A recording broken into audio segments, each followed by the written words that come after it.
Hello, this is Elizabeth Clare Brewington with Discover Brightside, and we discover new authors. As you know, we have a book club, and I am so delighted to introduce you to Sue Campbell. Hi, Sue. Tell us Hey about there, your Elizabeth. thing. Tell us about yourself and share your story. This has been an incredible journey. I have really lived many lifetimes, but this latest one is my favorite almost. But God touched me to write about heaven in a new way. A lot of times we, as believers, we want to believe that heaven is the way we want it to be, and it is, because our heaven is inside of heaven. God gives us the desires of our heart. He gives us that mansion up there. And when he showed me this, he also wanted it to be an adventure, because there really is no book about an adventure in heaven, not that I've seen. I know there have been a lot of movies out and different things about heaven, but this actually takes the reader through the heavenly realm with the five main characters. Wow. And it's so funny because we have a pivot, we're doing a pivot prayer for 51 days. And we were just actually talking about, when you think about Job and the suffering, and you think about Jesus being crucified, and people really miss heaven. They really Yes, miss everlasting life. They really miss the yes. promises of what we've been promised and why we do what we do. And so I always say this to all my other friends, that there's nobody that went to heaven and came back to tell us about it except for Jesus. And that's a fact. That, and let me say this, Elizabeth, because I've had a couple of people say, how can you write about heaven and you've never been there? Yes, Well, Paul wrote about heaven, or that's John right. wrote about heaven. Mhm. A lot of the biblical scholars have written about heaven in a way that they had to have been shown, whether they were physically there or not. It was the what God revealed through his spirit to them.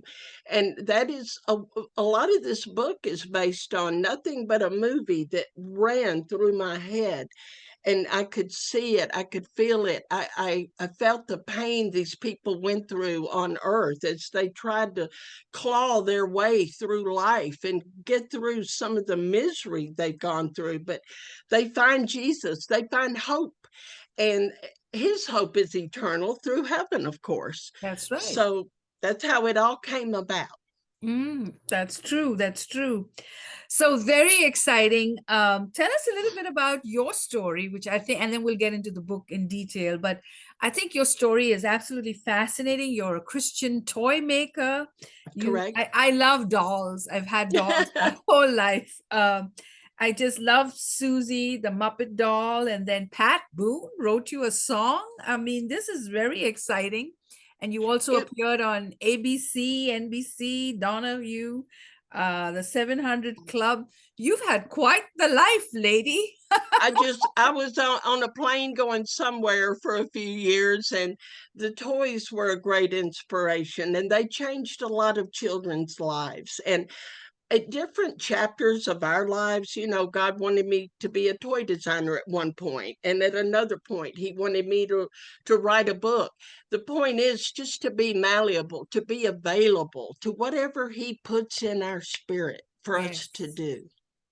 So are the dolls still around? Are you still promoting pro-life or Well, I wish they were still around. Unfortunately, they were bought out years ago, but you know what? It had its place. It was its time in the sun, and I yes, think it really helped a lot of young parents learn how to teach their children, yes, because children learn through play.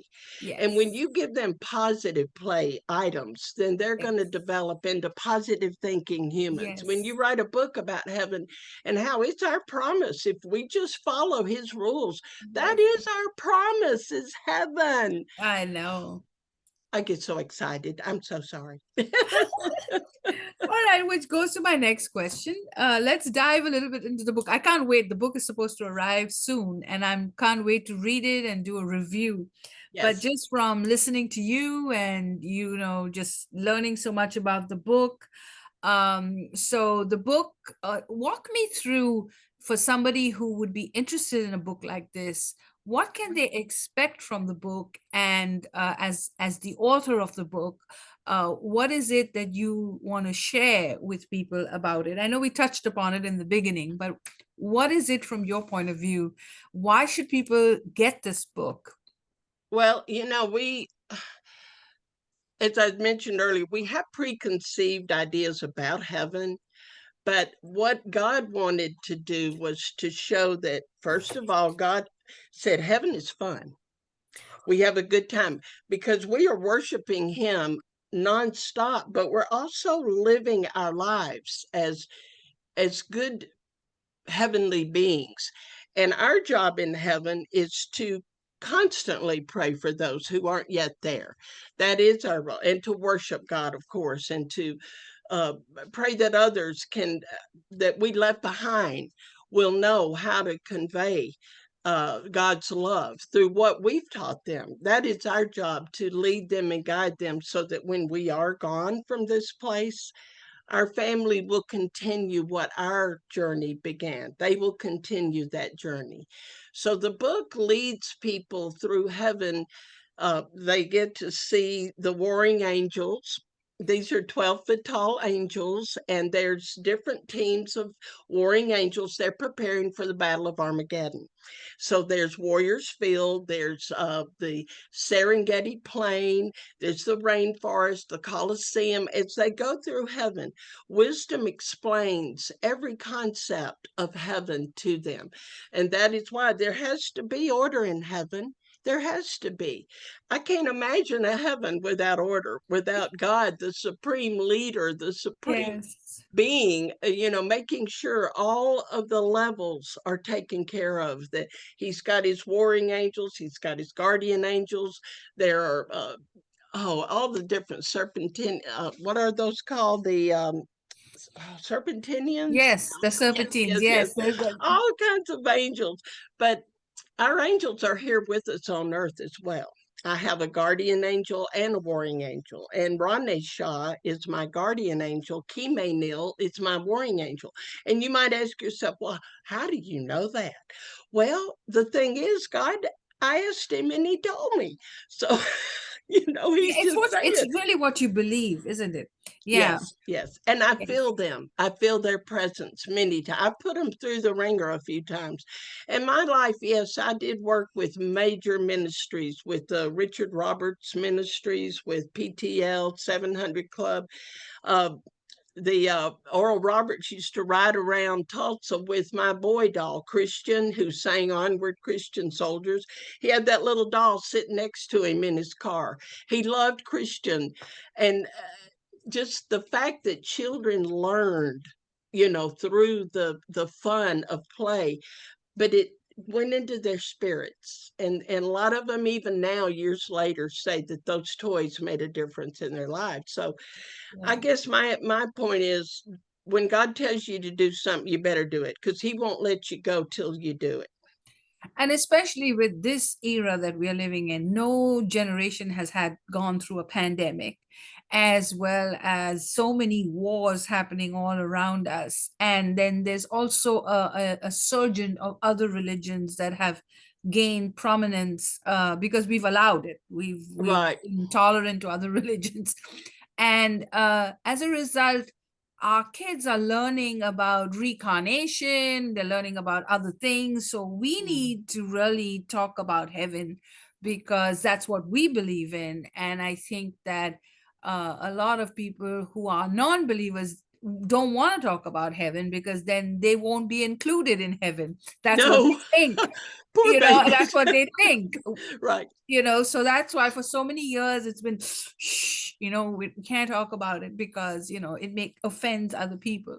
But it's right. not offending other people, it's because it's what we believe in, and we Yes, need to proclaim Jesus, and that's what we were called to talk about. Jesus, that's our yes. ministry. So But you know so what you I'm were glad that asking? you took a brave step to produce a book like this at a time like this, when Right. we need one. Yes. We were talking about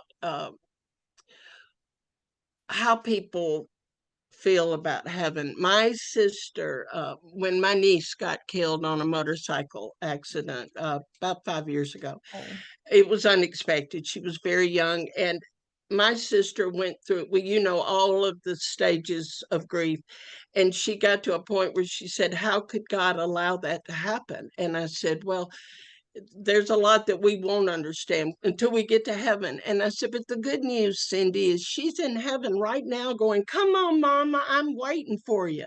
And she's got the best deal of all of us.